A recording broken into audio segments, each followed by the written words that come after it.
Assalamualaikum warahmatullahi wabarakatuh. Perkenalkan, kami dari kelompok 5 Internet of Things kelas A. Kami merupakan mahasiswa dan mahasiswi Fakultas Hukum Universitas Diponegoro 2021 akan membahas materi mengenai pengertian dan ruang lingkup hukum administrasi negara dengan dosen pengampu Pak Kadek Cahya Susila Wibawa SHMH, dan kami terdiri dari 4 orang anggota. Sukmawati dengan NIM 110011211200012, Amelinda Putri Christian Roharjo dengan NIM 110011211200013, Natalia Tarigan dengan NIM 1100011200014, Efrain Indusi Hombing dengan NIM 1100011200015. Berikut penjelasan yang akan kami terangkan. Perkenalkan, saya Amelinda Putri di sini akan menjelaskan beberapa istilah untuk hukum administrasi negara. Di Belanda, hukum administrasi negara disebut Administratiefrecht.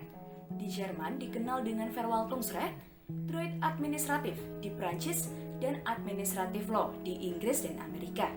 Sebagaimana kita ketahui bahwa Indonesia dulunya dijajah oleh Belanda, maka hukum administrasi negara Indonesia merupakan terjemahan dari Administratiefrecht. Perkenalkan, nama saya Efrain Indusi Hombing. Di sini saya akan menjelaskan definisi para ahli mengenai hukum administrasi negara. Yang pertama adalah menurut JFP Bellafroid. Menurut beliau, hukum administrasi negara adalah keseluruhan ketentuan-ketentuan yang mengatur tentang cara bagaimana alat-alat pemerintahan, badan-badan kenegaraan, dan juga majelis hakim pengadilan tata usaha negara menghendaki tugasnya. Lalu yang kedua adalah menurut Oppenheim.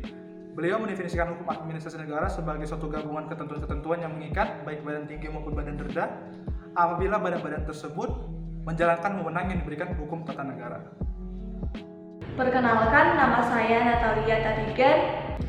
Setelah kita mendengar beberapa pengertian hukum administrasi negara menurut para ahli, berarti dapat kita simpulkan secara ringkas bahwa yang dimaksud dengan hukum administrasi negara itu adalah hukum yang mengatur dan mengikat alat administrasi negara dalam menjalankan wewenang yang menjadi tugasnya selaku alat administrasi negara.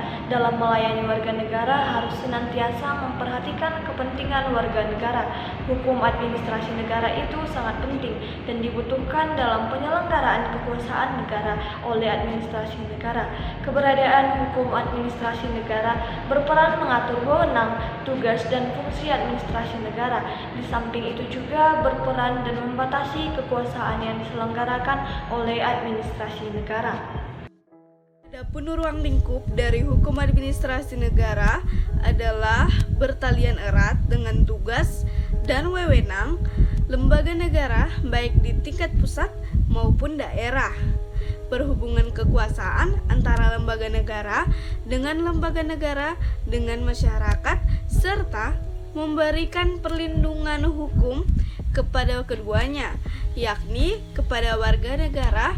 Perkembangan sekarang ini dengan kecenderungan negara turut campur tangan dalam mengatur berbagai aspek kehidupan masyarakat, maka luas dan kompleksitas ini akan membuat complicated dalam menentukan rumusan ruang lingkup hukum administrasi negara. Kemudian, untuk ruang lingkup hukum administrasi negara ini, menurut Prajudi Atmosudirjo dibagi menjadi 6, yaitu hukum tentang dasar-dasar dan prinsip-prinsip umum dari administrasi negara. Di sini, hukum administrasi negara menjadi pedoman dalam penyelenggaraan administrasi negara. Kedua adalah hukum tentang organisasi administrasi negara. Sebelumnya akan dijelaskan tentang organisasi administrasi negara.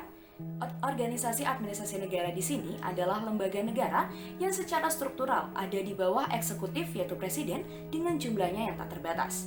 Dapat dikatakan juga sebagai keseluruhan tata susunan administratif negara yang terdiri atas kementerian atau departemen-departemen, direktorat, biro, kantor, wilayah-wilayah, daerah otonomi, dan sebagainya. Di sini pada intinya, hukum administrasi negara inilah yang mengatur jalannya organisasi administrasi negara seperti yang sudah dijelaskan.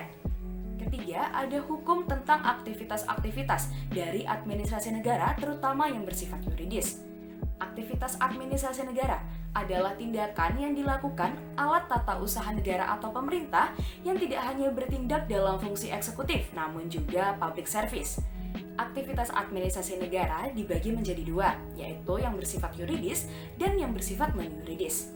Untuk sifat yuridis berarti kegiatan yang mencerminkan hubungan hukum administrasi negara antara pihak penguasa negara dengan masyarakat yang bersangkutan. Perbuatan hukum administrasi negara di sini harus memenuhi syarat, yaitu 1. Untuk kepentingan umum atau perlindungan dan pengamanan kepentingan masyarakat. 2. Perbuatan hukum administrasi negara tersebut adalah perbuatan hukum sepihak. 3. Mengikat masyarakat karena wewenang undang-undang. Sedangkan yang bersifat non-yuridis meliputi 4 bidang pokok yang dijalankan pejabat pemerintahan sekaligus pejabat administrasi negara. 1. Pemerintahan negara. 2. Manajemen keadministrasian negara. 3. Pengendalian terhadap badan usaha negara. Dan 4. Tata usaha negara. Selanjutnya yang keempat, hukum tentang sarana-sarana dari administrasi negara terutama mengenai kepegawaian negara dan keuangan negara. Hukum kepegawaian dan hukum administrasi negara memiliki hubungan, yaitu penyelenggaraan pemerintah sebagian besar dilakukan pegawai negeri. Tugas dan wewenang pegawai negeri berupa pelayanan publik, di mana tersebut dalam pasal 3 ayat 1 Undang-Undang Nomor 43 Tahun 1999. Hubungan pegawai negeri dan negara adalah hubungan dinas publik.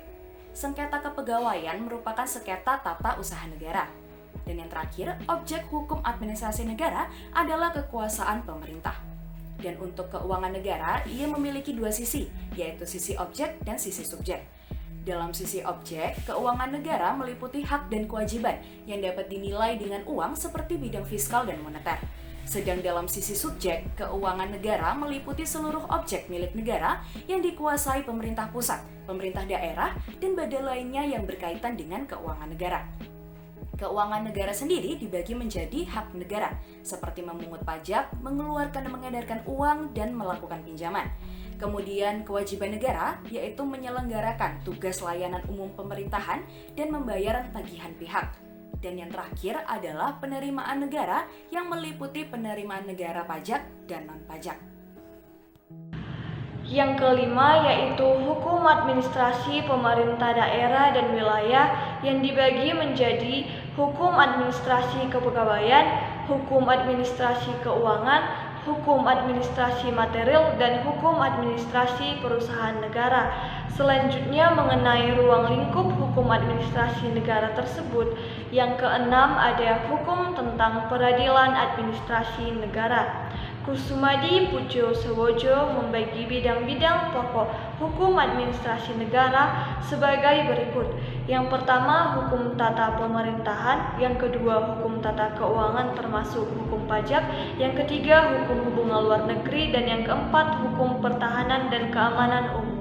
Menurut Walter, ruang lingkup dari hukum administrasi negara itu dibagi menjadi 3. Yang pertama itu adalah hukum kepolisian, yaitu hukum yang berisi aturan-aturan yang mengandung norma tingkah laku, bersifat larangan, dan juga bertujuan untuk mengatur kebebasan seseorang guna menjaga kepentingan umum. Lalu yang kedua adalah hukum perlembagaan. Hukum perlembagaan ini adalah aturan hukum yang ditujukan kepada penguasa untuk mengadakan perkembangan rakyat dan juga pembangunan dalam lapangan kebudayaan, kesenian, ilmu pengetahuan, kejasmanian, dan juga kemasyarakatan. Jadi meluasnya bidang-bidang bergeraknya perorangan membuat penguasa wajib mengatur hubungan hukum antar individu guna menjaga kepentingan umum. 3. Hukum keuangan, yaitu aturan-aturan tentang upaya menyediakan pembekalan guna melaksanakan tugas-tugas penguasa. Misalnya, aturan-aturan pajak, bea cukai, peminjaman uang bagi negara, dan lain-lainnya. Demikianlah pemaparan materi dari kelompok kami, yaitu mengenai apa itu hukum administrasi negara dan juga ruang lingkupnya.